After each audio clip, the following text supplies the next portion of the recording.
The Phoenix Suns have officially been eliminated from the NBA playoffs. So what's next for this team? This team was a team that really came in with super low expectations this season, right? They traded Kevin Durant. They really were trying to build a new direction. They got rid of some of their biggest contracts, Bradley Beal, Kevin Durant, Devin Booker still on the team.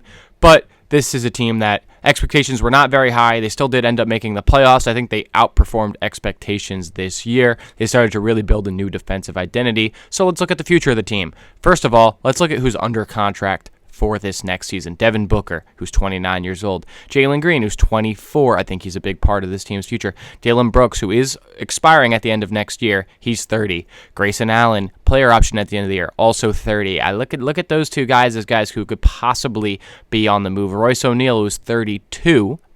Kaman Maluach, who is 19, definitely part of this team's future.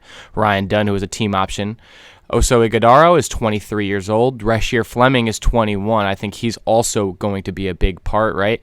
Haywood Highsmith, 29, 23 mil in dead cap next season. So that's what really the team is going to look like. A lot of their roster is already under wraps, right? If they look at their draft capital, they don't have any pick in the first round in 2026 or 2027. They have a second in 2026. So hopefully that's something that they could draft with. This is a super deep, super good draft class. So if you're going to ever, land on a second round pick, obviously second round picks are a bit of a crapshoot, right, when you look at these past few years. But you have to look at the fact that some of the best players in the NBA have been second-round picks. There's a lot of second-round picks that are really contributing on good teams. Obviously, you look at Nikola Jokic, Jalen Brunson. But even if you go a little bit deeper, you look at guys like Mitchell Robinson, you look at guys like Fred VanVleet, who wasn't even drafted, right? I mean, there's guys deep into it. This is a draft class where you could get a guy like that in the second round.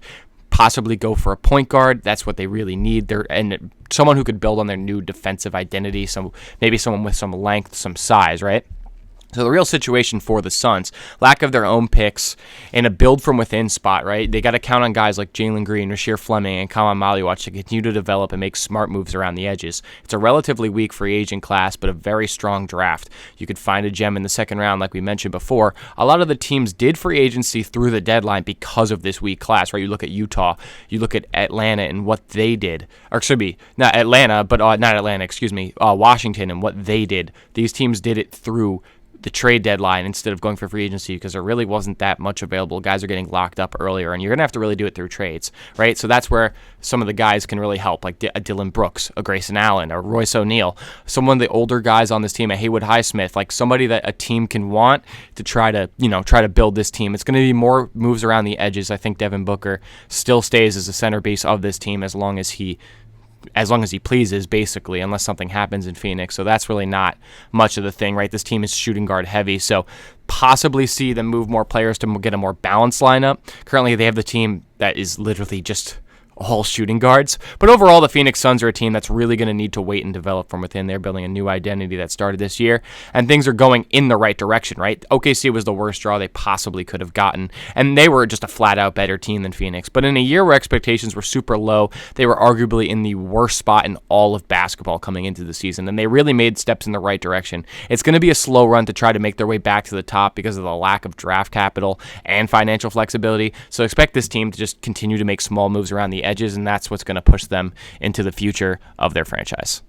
And also, I do believe that Jordan Knott's job is safe, right? He's not in the hot seat. It's a team that really did exceed expectations. It's a roster that, in all honesty, wasn't constructed very well at all, and he did a lot with it, right? It's a team, like you mentioned, of all shooting guards, and from his leadership, right, since he went to the team improved from 27th in the league in defensive rating to 9th. And that's pretty impressive, and they still made the playoffs, right? He's really a guy who I think is completely safe with his job, right? There's always frustration after a team loses a playoff series, but you look at what this team was before the season, and you look where they are now. I think Jordan Knott is completely safe, and I think he's going to be the head coach of the future for this team.